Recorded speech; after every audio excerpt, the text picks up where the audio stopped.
Hi, I'm Ryan Daws, Senior Editor at TechForge Media. Joining me today is Mark Walters, who is a Solutions Engineer at Edge Impulse, a Qualcomm company. So Mark, what are the advantages of using AI outside of environments that are highly regulated or safety critical? Yeah, there's definitely wide use cases for outside the safety critical environments, and I think Edge AI is quite key to creating that frictionless experience of having AI. We're putting that AI right at the edge where you're collecting that data has got some really key benefits. Where we can push those resource constrained devices. Like we're here at IoT Expo.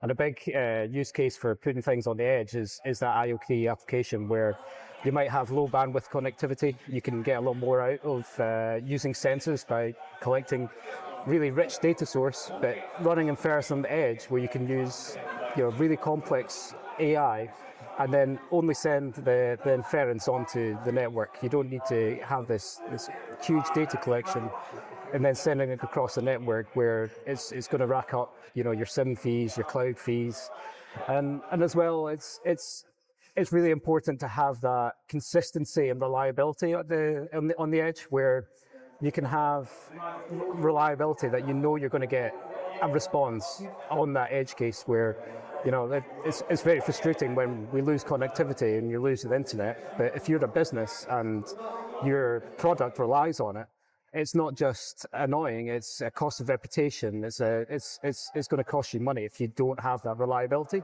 And by putting that edge right on the device, you're always going to get the response you need from the application. And of course, models, again, impressively powerful for such comparatively small models as well. Efficiency rather than multi-purpose sophistication is key, of course, in Edge AI. Is that an aspect of the development environment that steers developers towards that goal? Oh yeah, definitely. And then I think it's not only steering it, it demands it. In this resource-constrained environment, that's always at the forefront of our development. Within our platform, we're setting these benchmarks, they're setting these targets that we need a response from the AI within this latency. We need it to fit in a memory space of really, really small memory. It's driving those developers to be really, really efficient and really, really resourceful with what they've got. And we are always encouraging people to make the best product by training their own models and training with their own data.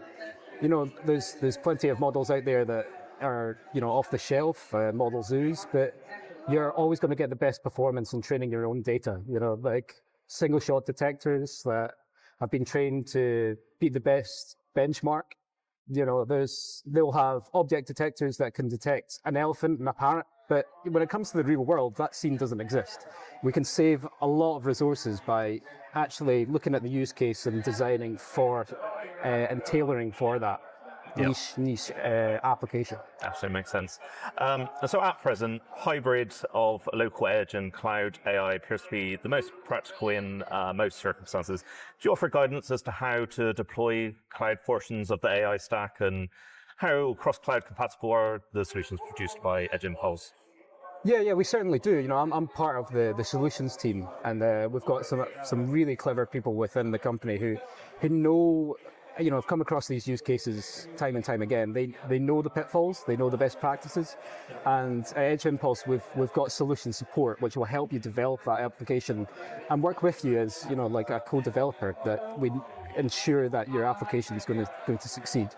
And that it's really interesting to see this hybrid model of we can actually run these really large language models, VLMs, and get further out of their data. But even now with the upcoming hardware that's got even more resources, we can still kind of meet in the middle and put some of that on somewhere in between that edge. Yeah. And new models created for edge deployments specifically could be described as, in many cases, economically and technically incompatible with existing industrial IoT applications in particular. How do you navigate those constraints in practical terms? I think for industrial IoT, that's always been a problem. You're in an industrial space where we're asking a lot of our machines where they're going to have a longevity of maybe 20, 30 years. Like it's always going to be a mixed bag of old equipment, new equipment. So it's always going to be that problem where we have to kind of retrofit. And this Edge AI is a good use case for that, where we can put in that edge AI on gateways that communicate to our older equipment and create this hybrid between the new and the old. And like it's like any new feature, like GPS for a car. When that first came out, we didn't replace our cars. We retrofitted. We put these accessories in our cars before the full adoption came, where we embraced it, and it's now an inbuilt feature. It's the same in the industrial space. It just moves it a bit slower. Like the PLCs that we've got now, they're tried and tested. They're never going to go anywhere.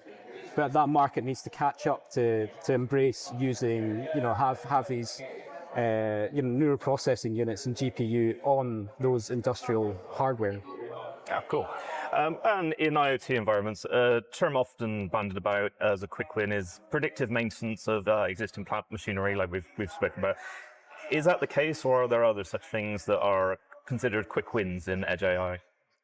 Yeah, and I definitely agree with the predictive maintenance side of things. That's always been a quick win or a low-hanging fruit for Edge AI, because it's just such an easy one to get a return of value on. Like we're asking of industrial equipment quite a lot. We're asking for them to be available 100% of the time, and when they do fail, and they will fail unpredictably or online when we're in production, it's that our overheads times the number of seconds that we're out of service. So we're able to get quick wins out of that by retrofitting sensors and putting AI on the edge. And in the predictive maintenance side of things, like it's really easy to collect data. Like we can do things like anomaly detection, where we don't need this. One of the biggest challenges is always data collection, labeling data. But in predictive maintenance, we can come along at any point in this asset's life, gather the data of what its regular baseline performance is, and then use anomaly detection to say, well, this is out of the distribution.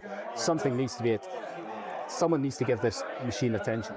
Yeah, there's a slight beauty to the fact that predictive maintenance is predictable, I guess.